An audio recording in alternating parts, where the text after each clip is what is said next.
perbuatan buruk. Ya tidak Afana ja'alul muslimina kal mujrimin beli. Apakah sama orang-orang yang lalim atau berbuat dosa dengan orang-orang yang beriman kepada Tuhan dan orang-orang yang berbuat amal baik? Enggak sama. Ya ada tertulis kok di sini memang ada, tapi kan ada juga sebuah kitab lain yaitu kitab kehidupan. Itu ya, kitab kehidupan itu kira-kira kayak gimana? Bukan kitab-kitab suci itu. Lah nama di ayat lain ditulis di kitab-kitab kehidupan itu nama orang-orang Kristen yang percaya Yesus ketika mati di dalam iman percaya kepada Yesus. Itulah tempat mencatat kitab kehidupan. Coba tidak ada di hati. Ini saya kasih satu lagi nih. Yesus sendiri yang ngomong nih ya, janganlah kamu heran akan hal itu, sebab saatnya akan tiba bahwa semua orang yang di dalam kuburan akan mendengar suaranya, dan mereka yang telah berbuat baik akan keluar dan bangkit untuk hidup yang kekal, tetapi mereka yang telah berbuat jahat akan bangkit untuk dihukum. Yohanes 5 ayat 28-29. Ya, itu ini siapa? Berkaitan dengan perbuatan baik dan jahat. Ya itu siapa itu? Bukan orang Kristen itu yang ada di dalam kuburan. Kalau orang Kristen langsung masuk surga ketika mati. Sayang ayatnya nggak ada ya. Anda ada. Meski habis mukulin bapaknya, tendang ibunya gitu ya. Berarti Tuhan tidak adil karena tidak ada penyelesaian dengan orang yang dizalimi. Berarti Tuhan nggak adil. Seharusnya orang yang dizalimi itu dapat keadilan gitu loh. Ini kalau Tuhan orang kan habis melihat hati dong Tuhan itu, bukan melihat perbuatan yang lalu. Adilnya tadi kan Beli bilang maaf nih. Beli bilang tadi ibunya yang masuk neraka, tetapi kalau ibunya masuk neraka, terus adilnya di mana? Bukan, maksudnya begini Bang Sugi. Kalau ibunya itu percaya sama Yesus, bagaimana masuk neraka juga? Iya, karena dia tidak mengampuni anaknya. Karena firman Tuhan mengatakan, dosamu tidak diampuni kalau kamu tidak mengampuni dosa orang lain. Oh, kasihan sekali ibunya berarti ya Belia. Dia yang sudah dihajar, udah masuk neraka. Dia sudah dizolimi, dia percaya sama Tuhan Yesus, tapi masuk neraka. Ya Allah, Masya Allah. Biarkan aja. Tapi bukan ini menurut saya begini, kita tidak perlu memaksakan. Jadi bukan untuk masuk surga, bukan kita harus memperkosa dulu baru bertobat, membunuh dulu baru bertobat, menyiksa orang tua dulu baru bertobat. Itu bukan jalan untuk masuk surga. Yang dipermasalahkan yang dipermasalahkan itu orang tua yang didurhakai kok malah masuk neraka, itu yang jadi masalah. Ya, karena dia tidak mengampuni anaknya. Berarti orang tua ini nggak punya pilihan ya, seperti robot gitu ya. Harus mengampuni anaknya, baru dia masuk surga. Berarti nggak dia nggak mengampuni, tapi percaya Yesus tetap masuk neraka. Masuk neraka, itu artinya tidak percaya. Meski percaya Yesus Tuhan gitu? Itu artinya tidak percaya. Ya. Kayaknya ini udah cukup jelas sih. Berarti anaknya lebih tidak percaya lagi karena anaknya itu menendang ibunya. Kalau ibu ini mengomong saya percaya Yesus, Yesus bilang apa? Ampuni. Lalu dia tidak mengampuni, namanya dia tidak percaya Yesus. Nah, tapi kan anaknya juga ngomong percaya sama Yesus, tapi menendang ibunya. Iya kan matinya bertobat, bukan matinya ketika dia selesai menendang. Kan saya tadi sudah bilang juga, ibunya juga bertobat. Percaya Yesus katanya Belinya tadi yang la ilaha illallah menganalogikan dengan Islam tadi. Ibunya mati ditabrak mobil masuk neraka. Anaknya menendang ibu menjelang mati bertobat masuk surga. Simpel kok. Nah, ibunya setelah dizolimi itu akhirnya bertobat percaya Yesus. Ya kalau dia nggak ampuni anaknya masuk neraka. Loh, anaknya tadi sudah menendang ibunya, tapi dia percaya Yesus masuk surga katanya. Iya kan bertobat dia, minta ampun, dia salah kan menendang orang tua, bilang sama Yesus saya salah Tuhan, saya minta ampun. Enggak minta ampun sama ibunya. Enggak minta ampun sama ibunya. Yesus kecuali dia masih sempat hidup. Ya sekarang bagaimana beli? Sekarang logisnya nih loh. Sekarang si anak ini sudah tahu dia bahwa dia percaya sama Yesus. Tetapi dia malah menendang ibunya, bapaknya dikasarin. Jangan dibolak-balik ya. Itu kasusnya dibolak-balik. Bolak-balik kasusnya apa sekarang? Dia Bukan satu kasusnya yang tadi saya contohkan. Kalau saya kasih contoh yang masuk surga, begini, dia menendang ibunya sampai mati. Lalu dia menyesal, bertobat. Sebelum mati dia mengakui, Tuhan aku salah, ampuni aku. Mati, masuk surga. Tapi kalau dia setelah menendang ibunya, dia nggak tobat-tobat, lalu mati ditabrak mobil, atau mati gantung diri, atau mati ditusuk, ya masuk neraka lah. Iya, kan berarti beda tadi. Iya Pak Luki. Apanya yang beda? Pertanyaan saya tadi yang belinya salah nangkap berarti. Enggak, menjelang matinya dia bertobat tidak, insaf tidak. Kalau kan tidak insaf, ya tidak insaf ya masuk neraka. Siapa yang bilang nggak masuk neraka? Kan pertanyaan saya tadi begini, Beli. Anaknya ini jahat, menendang, berbuat kasar sama orang tuanya. Habis itu gitu aja. Dia keluarlah dari rumah itu, terus dia ditabrak mobil, meninggal. Kira-kira anak itu masuk surga apa neraka? Sedangkan dia itu percaya Yesus. Tadi kan belinya bilang bahwa anaknya itu masuk surga, tetapi ibunya ini malah masuk neraka karena tidak mengampuni anaknya. Tahu nggak artinya percaya Yesus? Jangan artikan menurut diri Anda. Ya saya ngerti. Nah, kalau dia percaya Yesus kan tidak mungkin semuanya manusia di dunia ini. Nyatanya percaya Yesus akan menyesali perbuatannya setelah dia sadar. Itu artinya percaya. Kalau dia ngomong percaya tapi dia tidak bertobat setelah menendang ibunya, itu sama dengan tidak percaya. Kok bisa sama dengan tidak percaya? Jam percaya bahwa Yesus Tuhan. Ya itulah pengertian yang berbeda antara Alkitab dengan orang dunia. Bukan, Beli, ini kan bahasa Indonesia yang kita pakai karena Tuhan itu menurunkan sesuatu itu kepada manusia. Kita baca Alkitab loh. Alkitab itu saya udah baca dari Kejadian sampai Wahyu. Saya nggak comot-comot satu kata, satu kalimat, satu ayat dirangkum. Intinya menjelang mati, apapun dosa kita, termasuk memperkosa, tetapi bukan direncanakan saya memperkosa lalu saya bertobat. Ya kalau memperkosa tahu-tahu mati sebelum bertobat, ya masuk neraka kan rugi. Oke.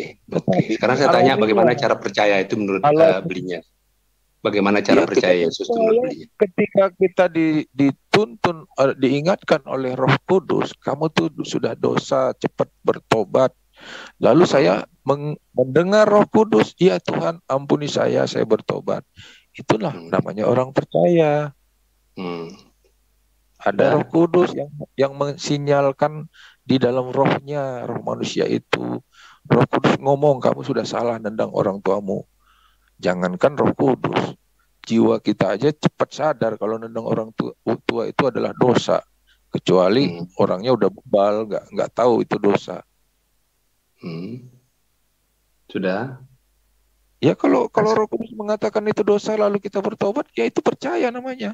Tapi kalau nggak maaf beli, semua orang non Kristen saja tahu bahwa membunuh itu salah. Nggak perlu pakai Roh Kudus itu. Kata siapa? Ya sekarang tanya saja, orang Muslim juga tahu bahwa itu salah.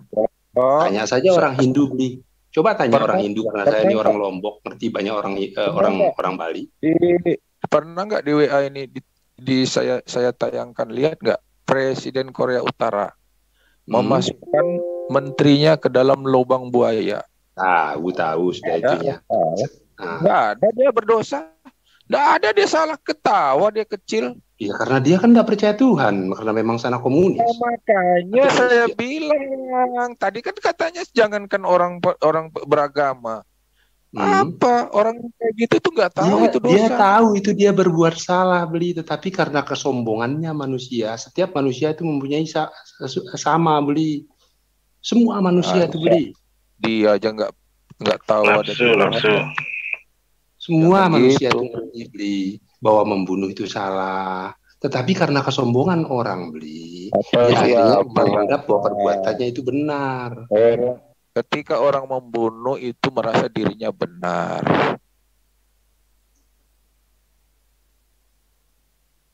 Ya. Assalamualaikum. Waalaikumsalam. Waalaikumsalam. Tapi Saiful Ibrahim pernah mengatakan pokoknya masuk Kristen sudah dijamin dosanya, kesalahan apapun. Boleh nanya dong sama Pak Nyoman satu. Enggak jaminan lah masuk Kristen masuk surga kalau dia menyangkal imannya ya enggak juga. Saiful Ibrahim bilang gitu. Mending belinya aja matanya musik Islam, bagaimana neraka surganya Islam. Kalau tidak menyangkal iman ya memang betul masuk surga. Tapi kan dia nggak tahu kalau orang Kristen itu kan bisa aja menyangkal iman. Makanya dulu saya pernah tanya, bilangnya imani saja. Lah kalau saya misalnya ditawarin dengan istri kedua cantik, lalu saya mau asal syaratnya masuk agama dia, kan menyangkal iman namanya itu. Ya tanyakan dengan Saiful Ibrahim aja. Berarti Abraham, Solomon, Daud itu berarti orang tidak percaya ya, karena di mereka itu istrinya banyak. Ya menjelang matinya kok dia bertobat mengatakan menyesali dosa-dosanya, segala dosa. Tahu dari mana? Tahu dari mana? Iya, di kitab aja tidak ada bilang dia mereka itu bertobat. Ibrahim itu tidak ada. Nah, iya, tahu dari mana? Makanya tanya. Surat Daud, itu Mazmur Daud ada tulisannya. Surat Amsal Salomo ada tulisannya. Baca dong kalau mau tahu. Pak Nyoman. Ya. Ya Pak. Boleh nanya dong Pak. Boleh, nanya apa? Iya. Jadi kalau sebelumnya kan para nabi telah diutus, wajar orang-orang nggak percaya karena sama-sama selevel manusia. Nah ini yang nggak masuk akal di keyakinan Bapak itu, kan Bapak sudah memanipulasi dirinya jadi manusia gitu, nyamar. Tapi orang tetap nggak percaya. Nah ini gimana Pak? Maksudnya memanipulasi itu gimana ya? Saya nggak ngerti. Ya pura-pura jadi manusia itu. Pura-pura jadi manusia? Lah, iya kan Yesus pura-pura jadi manusia. Orang nggak tahu dia itu Tuhan. Oh Yesus bukan pura-pura jadi manusia. Mana ada ayatnya pura-pura jadi manusia? Makanya saya bingung. Mana ayatnya Yesus pura-pura jadi manusia itu di mana ditulis? Nah, zamannya orang-orang pada saat Yesus hidup nggak tahu bahwa dia itu Tuhan. Itu kan namanya berpura-pura, Pak. Dia nggak pernah ngaku dia Tuhan. Oh, bukan pura-pura. Dia tidak mengakui Mesias itu adalah Yesus. Dia menganggap Mesias itu bukan seperti Yesus menurut pikiran dia. Jadi berarti benarlah Pak perkataan Yesus sendiri bahwa aku tidak dapat berbuat apa atas diriku sendiri kecuali dia Bapa yang ada di surga. Itu nggak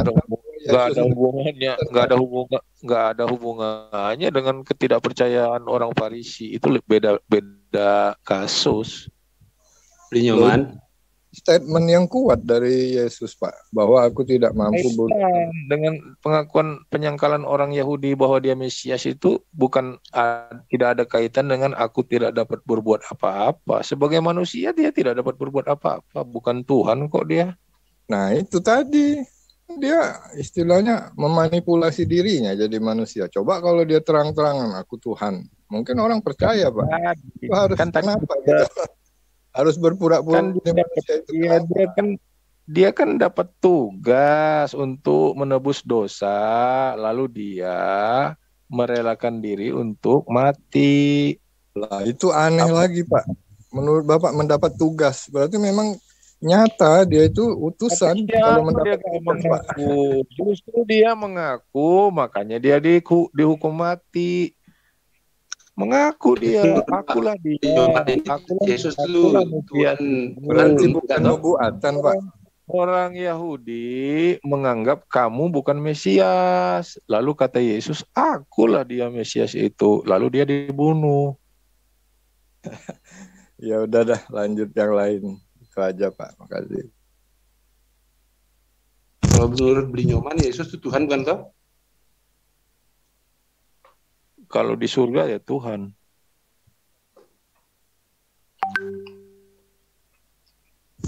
Menurut Pak Nyoman, Yesus itu pencipta enggak? Ya dialah permulaan dari ciptaan. Berarti Yesus itu turun ke dunia ini menebus dosa. Benar ya? Iya. Nah, sekarang dosanya siapa? Dosa Adam. Dosa seluruh dunia. Seluruh dunia. Nah, Karena begitu besar kasih Allah seluruh akan dunia ini ini. berdosa kepada siapa? Karena begitu besar kasih Allah akan dunia ini sehingga ia mengorbankan anaknya yang tunggal supaya sudah semua itu ngerti. orang yang percaya kepadanya beroleh keselamatan. Seluruh dosa manusia, seluruh dosa dunia ini berdosa kepada siapa? Pelanggaran akan firman Tuhan. Iya, berdosanya kepada siapa? Bukan pertanyaan saya ke situ. Ya, pertanyaannya gampang sekali loh. Berdosanya kepada siapa? Sama kayak saya sekarang tanya, anaknya Beli itu berdosa melawan belinya. Sekarang kepada siapa anaknya Beli itu melawan? Ya jelas kepada belinya, kan gampang gitu jawabannya. Beli, nggak usah muter-muter gitu. Bukan muter-muter. Nanyanya itu nggak tepat. Loh, masa nggak tepat? Sekarang saya tanya, tadi Belinya bilang dosa semua manusia, dosa seluruh dunia. Sekarang saya tanya, seluruh dunia dan manusia ini berdosanya kepada siapa? Kan jawabannya yang nggak tepat. Pertanyaannya itu jawabannya yang nggak tepat. Nggak nyambung. Dosa itu adalah pelanggaran akan firman Tuhan. Kalau kita berdosa kepada ayah ibu, kita berdosa kepada ayah ibu, tapi itu pelanggaran atas firman Tuhan. Betul. Oke, sekarang pelanggaran itu kepada siapa? Saya tanyanya ke situ. Pelanggaran kepada siapa? Pada firman Tuhan atau berarti kita berdosa kepada Tuhan gitu. Benar nggak?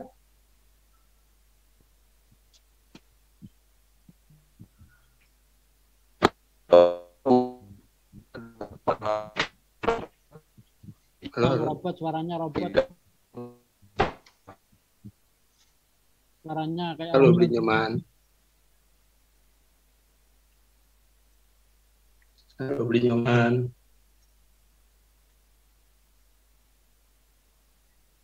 Yang janggal itu gini, Tuhan kan sudah niat benar, malah pura-pura manipulasi diri jadi manusia, tapi misinya nggak berhasil.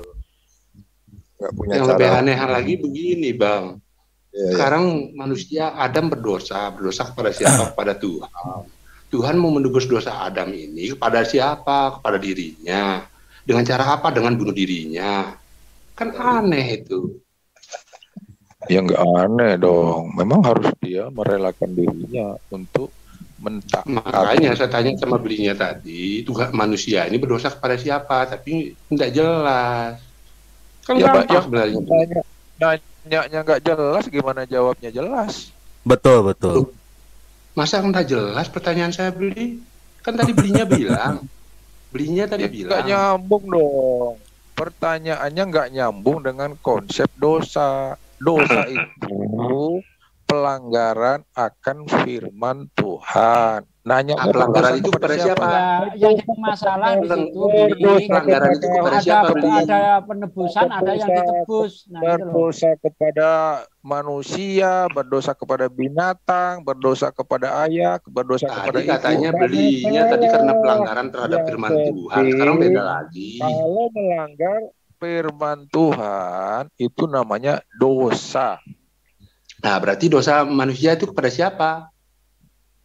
Nggak peduli kepada anjing, kepada monyet, kepada manusia, kepada binatang, kepada hutan. Yang penting katanya kalau belinya bilang ada berarti. kan tadi belinya melanggar tadi sendiri firman yang bilang. Bentar, bentar. Ah, Bisa ikut ngomong itulah sedikit, bentar. Kan, dosa. bentar, Bang. Tidak ada urusan dosa kepada siapa. Iya, Pak. Yang jadi permasalahan sepertinya kan seperti ini. Di situ kan ada tebus menebus. Nah, Tuhan itu nebus dosa kepada siapa? Itu yang dipertanyakan. Kok Tuhan menebus dosa kepada siapa? Ya, di situ kan ada tebus menebus, Pak. Ya kan Yesus menebus dosa manusia. Iya, nebusnya kepada siapa kan begitu.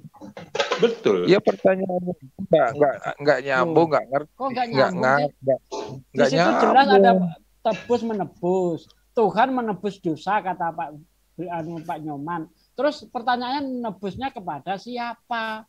Gitu loh. Berarti kan ada pihak yang menerima tebusan, ada pihak yang sedang menebus. Karena Adam itu berdosa, lalu bibit dosa Adam diteruskan oleh keturunannya juga melakukan dosa. Nah, seluruh manusia telah berbuat dosa. Lalu supaya manusia itu tidak berbuat dosa, Adam itu berdosanya kepada siapa? Sama firman Tuhan. Sama firman Tuhan kan? Tetapi firman Tuhan ini turun ke dunia, menebus dosa kepada siapa? Kepada firman Tuhan gitu. Dosa itu pelanggaran akan firman Tuhan. Pelanggaran akan firman. Firman itu dari siapa?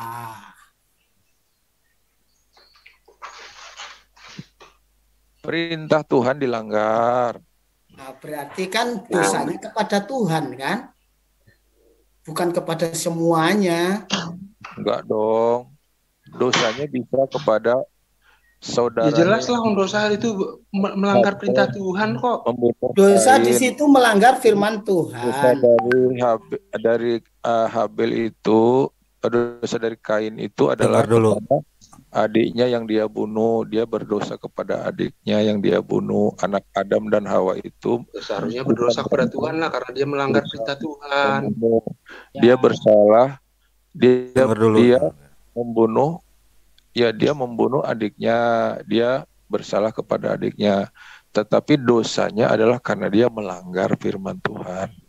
Betul. Ya kan bersalahnya kepada adiknya, dosa karena melanggar firman Tuhan. Bersalahnya kepada adiknya, berarti kan dosanya melanggar firman Tuhan lah. Berarti firman itu kan dari Tuhan. Berarti yang dosa itu kepada Tuhan. Famili berdosa kepada handai tolan, tetapi itu melanggar firman Tuhan. Itu yang membuat. Ya, berarti kan salahnya kepada adik. Bukan dosanya kepada adik, tapi melanggar firman Tuhan. Berarti kan dosanya kepada Tuhan. Betul. Itu logikanya. Logikanya kan ke situ. Nggak mungkin kita biarkan payahnya. Salah itu bukan kepada siapa-siapa. Bersalahnya ya dia bersalah dong kepada orang tuanya. Minta maaf kepada orang tuanya. Tapi dosa itu adalah pelanggaran akan firman Tuhan. Berarti dosa itu kepada Tuhan. Berarti kepada Tuhan. Nah, terus Tuhan menebus dosa kepada Tuhan. Nah, di sini dilihat dulu konteksnya, Pak. Udah biarkan dengan dirinya sendiri. Biarkan Pak Nyoman ngejawab aja, biarkan. Nggak usah ini. Dialog. Biarkan apa menurut Pak Nyoman begitu ya udah kita terima aja. Lanjut. Maksudnya begini, Pak Nyoman ini antara Tuhan dengan ini kan sudah jelas pemahamannya berbeda. Berarti kan Pak Nyoman mengatakan Yesus itu berarti kan utusan seperti ini, bukan Tuhan. Kita bisa bersalah kepada siapapun di dunia ini. Kalau salah ya iya Pak. Kalau bersalahnya betul Pak, tapi berdosanya itu pada siapa? Tadi kan Pak Blinyomannya bilang berdosa itu adalah melawan perintah Tuhan. Berarti dosa itu adalah melawan perintah Tuhan. Berarti kita berdosa kepada Tuhan. Nggak ada berdosa kepada siapa. Nggak ada. Kalian punya prinsip sendiri, jangan dipaksakan ke konsep orang lain yang nggak nyambung. Nggak ada. Maaf, ini bukan tentang konsep. Saya sudah berkali-kali tadi bilang bahwa kita tidak melepas dulu agama. Kita ini berbahasa Indonesia dengan kaidah bahasa Indonesia yang baik dan benar. Biarkan Pak Luki. Pelanggaran kepada firman Tuhan. Tidak ada berdosa kepada Pelanggarannya ke firman Tuhan, udah dosanya ke firman Tuhan, dah. Iya. Kepada siapapun nggak ada urusan, kepada hutan, pencemaran lingkungan, kepada nendang orang tua, bersalah kepada adik, membunuh ayah, membunuh ibu, itu nggak ada. Tidak berdosa ya? Nggak dosa gitu loh. Maksudnya nggak dosa itu. Pelanggaran. Iya, nggak apa-apa bunuh orang tua itu nggak dosa, kan gitu loh maksudnya. Itulah yang disebut dosa. Dosa itu melanggar. Dosanya kepada siapa? Melanggar, nggak ada dosa kepada siapa, nggak peduli. Dalam kaidah itu ada hukum sebab akibat. Itu berdosa kepada gajah pun nggak masalah. Tetapi kalau melanggar firman Tuhan, mencabut gading gajah itu bersalah kepada gajah, tapi itu bukan dosa. Bukan dosa. Betul. Tadi saya bilang. Sekarang saya kasih tahu Beli, bahwa hukum di dunia ini ada sebab akibat Beli. Ada penyebabnya, ada akibatnya. Saya bukan sarjana hukum. Bukan, ini hukum alam. Bukan dosa. Ini hukum alam. Ini hukum alam. Sebab akibat itu sudah pasti itu hukum alam. Firman tidak peduli saya. Biarkan aja, jangan dipaksakan. Memperkosa, membunuh itu tidak dosa bang, gitu loh. Karena tadi saya bilang, Saiduddin Ibrahim itu bilang gitu. Kalau saya menebang pohon untuk membuat sawah, saya tidak berdosa membunuh pohon. Kayaknya gitulah. Kenapa itu Beli? Kalau dalam Islam jelas jawabannya Beli. Karena manusia itu khalifah di bumi ini, pemimpin di bumi ini. Untuk kebaikan manusia, tetapi tidak boleh berlebihan. Kalau di dalam agama Belinya tidak tidak merusak lingkungan ya tidak dosa. Kalau kita membuka sawah untuk sekarang bagaimana Belinya tahu bahwa itu tidak merusak lingkungan? Sekarang penebangan liar mereka mengatakan bahwa ini untuk ekosistemnya dijaga, hutan diadakan, hutan lindung dijaga. Ujung kolon disediain oleh pemerintah, tetapi sawah untuk petani disediakan, diberikan saluran air, itu kan sesuai dengan penjaga lingkungan. Sekarang saya tanya Beli, kalau kita sekarang menebang hutan di pohon-pohon di hutan itu untuk demi ekonomi Indonesia misalnya, sebuah negara. Kalau serampangan menebang hutan ya berarti itu merusak lingkungan ya salah dong. Iya, kalau dalam waktu berpuluh-puluh tahun nunggu hutan lagi sih mungkin, tapi kalau dalam waktu setahun 2 tahun kan tidak mungkin bisa langsung tumbuh. Ada pemerintah yang mengaturnya supaya hutan itu dilindungi, supaya hutan ini tidak dirambah. Ada kan pemerintah wakil dari Tuhan. Gini Pak Nyoman, kalau konsepnya itu dosa bisa kepada siapa saja, sekarang Pak Nyoman memisahkan antara salah dan dosa itu di mana? Kalau kita kan salah itu kepada siapapun, tapi kalau dosa itu pasti kepada Tuhan, kan gitu. Nah, ya, Pak Nyoman sendiri memisahkan antara salah dan dosa, kalau di sini di mana gitu? Ya, saya tidak akan merasa bersalah kalau saya tidak melanggar perintahnya. Firman-Nya jangan dilanggar. Itu ada firman Tuhan yang tidak boleh dilanggar. Itu saja kita taati. Pasti kita tidak berdosa. Kalau kita terlanjur salah, melanggar firman Tuhan, baik sadar atau tidak sadar, maka Roh Kudus akan mengingatkan, segera bertobat. Itu pelanggaran akan firman Tuhan. Ya, kita minta ampun secepatnya. Berarti otoritas sebuah dosa itu sebenarnya kepada Tuhan. Kalau di sini saya simpulkan, kalau Pak Nyoman itu pribadi Pak Nyoman. Tapi kalau dilihat dari sini salah kepada siapapun, berarti kan dosa kepada Tuhan. Maaf, Bang. Kalau dalam Islam itu, meminta maaf kepada sesama kalau kita masih hidup. Beda kalau kita sudah nggak sempat minta maaf kepada orang lalu mati, itu kan kasus yang diceritakan tadi. Betul, betul Pak Nyoman. Apapun yang Pak Nyoman katakan itulah yang keimanan Pak Nyoman. Yang lainnya udah nggak apa-apa. Dialog menjelang sahur santai. Kalau dalam Islam, maaf Bang, saya mencoba luruskan. Kalau dalam Islam itu ada vertikal dan horizontal. Kita ada dosa kepada Allah dan ada dosa kepada sesama manusia dan makhluk. Apabila kita melampaui batas terhadap makhluk, gimana? Mau minta maaf sama sesama? Kan tadi contohnya dia mati. Diselesaikan di akhirat, Pak. Lah, kita nggak bisa minta ampun setelah mati ke sesama pun ataupun ke Tuhan. Karena pengadilan harus tetap berlaku, keadilan Tuhan harus berlaku. Kalau yang dizolimi ini tidak sempat mendapat keadilan gimana? Hidup, siapa yang bilang tidak harus minta maaf kepada sesama kalau dia masih hidup? Bagaimana caranya minta maaf kepada orang yang sudah mati? Sekarang saya kasih contoh sekarang kayak Hitler. Maaf. Itu kan dia nendang ibunya nih, nggak mati. Lalu dia bertobat. Sekarang saya tanya. Dia tentang Hitler itu kepada ibunya yang benar aja. Orang masih hidup kok dia bertobat. Sekarang saya tanya, bagaimana tentang Hitler? Dia itu membunuh berapa juta jiwa. Bagaimana dia mau minta maaf kepada orangnya, orang yang sudah dibunuh?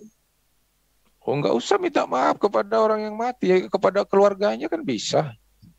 Oh, begitu ya.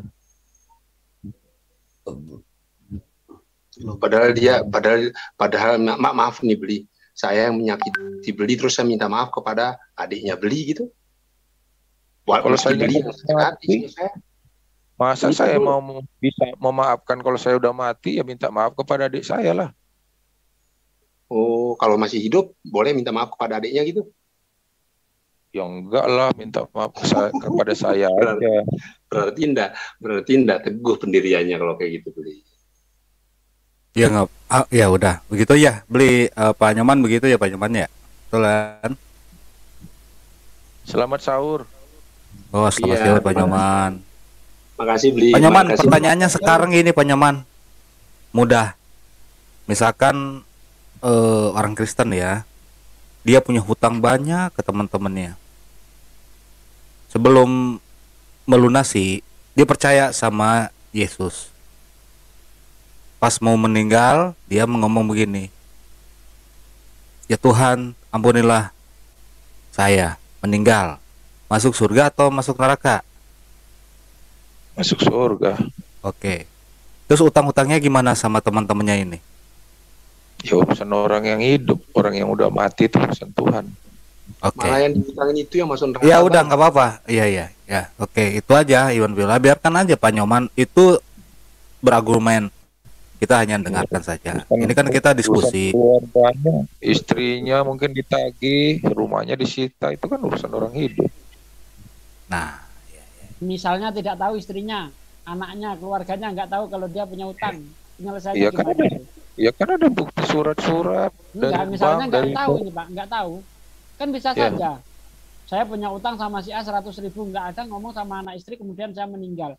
Terus penyelesaiannya seperti apa itu di dalam Kristen? Ya kalau nggak ada bukti ngapain dibayar, bisa aja dia ngada-ngada. Oh ini betul-betul utang. Yang ini betul-betul utang. Misalnya saya utang, ya kan, 100.000 sama teman. Kemudian nggak sempat terbayar dan sana keluarga saya tidak tahu. Kalau tahu dibayar sama keluarganya saya setuju. Yang jadi masalah kalau tidak tahu gimana Pak? Kalau saya tidak tahu, lalu dia tidak bawa bukti, saya nggak mau bayar. Buat apa saya bayar? Urusannya sama yang mati itu gimana nantinya gitu loh. Ya misalnya bapak saya mati, dia ninggalin utang, lalu ada orang nagih ke saya tanya mana buktinya? Ini nggak nagih. Yang punya utang itu nggak nagih. Jangankan nggak nagih aja saya nggak bayar. Oh. Terus urusannya dengan yang meninggal gimana itu? Yang meninggal kan sudah minta ampun sama Tuhan, bahwa dia minta ampun atas dosa-dosanya, dia belum sempat bayar utang. Ya tanggung jawab yang hidup. Kalau dia ngomong kepada saya, Bapak ngomong nih, Bapak berutang 100 juta, tolong bayarin, itu kan bukti, makanya saya harus bayar. Ya udah utang aja banyak-banyak, nanti terus tobat, mati masuk surga, udah gampang, ya kan? Setuju saya. Betul itu Bang Sugi. Ya udah, apa yang harus kita protes kan? Ya jadi saran saya ya udah utang aja banyak-banyak, nggak usah dibayar, toh mati tetap masuk surga kan enak. Kalau di Islam begitu, betul. Iya, kalau di Islam tidak seperti itu. Ini perbandingan Islam, saya nggak perlu menyalahkan Anda. Di dalam Islam, kalau kita punya hutang tidak sempat diselesaikan di dunia, maka di akhirat nanti kita ada perhitungan di sana. Itulah keadilan Tuhan. Orang tidak boleh dizolimi, harus dibalas sesuai dengan amal perbuatannya. Nah, itu di dalam Islam. Itu bentuk. Makanya kalau maaf ini bang beli Nyoman. Makanya kalau di dalam aplikasi di dalam dunia ini, insya Allah dan demi Allah, Muslimlah yang lebih baik. Kalau begitu, seperti itu secara logikanya belinya. Karena kita harus kalau dalam Islam itu harus enggak. Bang Luki nggak usah gitu Bang Luki. Gini Bang Luki, biarkan kita mengasihkan apa yang kita punya Islam begini ya, Islam aja, ya, itu nggak usah kayak gitu. Begini ya, maaf kalau gitu. Kalau di dalam Islam ada afana ja'alul muslimina kal mujrimin malakum kaifa tahkumun. Apakah sama orang-orang yang berbuat zalim dan berbuat dosa terjadi dengan orang-orang yang berbuat baik beli? Tidak sama beli. Dari mana kalian mendapatkan hukum itu katanya Allah. Cuma itu saja beli. Hal jazaa'ul ihsani illal ihsan. Perbuatan baik itu dibalas oleh Allah itu dengan yang baik-baik. Kalau di dalam Islam kan begini, fa may ya'mal misqala dzarratin khairan yarah wa may ya'mal misqala dzarratin syarran yarah. Perbuatan baik sekecil apapun akan ada balasannya, perbuatan jahat sekecil apapun ada balasannya. Betul. Adil betul Allah. Allah tidak pernah menyia-nyiakan amal orang. Allah tidak pernah menjolimi seseorang kecuali sesuai dengan perbuatannya. Kalau dalam Islam begitu, Pak. Allahu Akbar. Maaf nih kalau. Makasih ya. Maaf. Pak Nyomannya udah ganti nama jadi Profesor Dr. Dedi. Silakan ditanya. Tapi dulu ada. Assalamualaikum Bang Dewa. Waalaikumsalam warahmatullahi wabarakatuh. Waalaikumsalam. Ini saya rekam loh. Ini Bang Dewa ini gemar utang nih nanti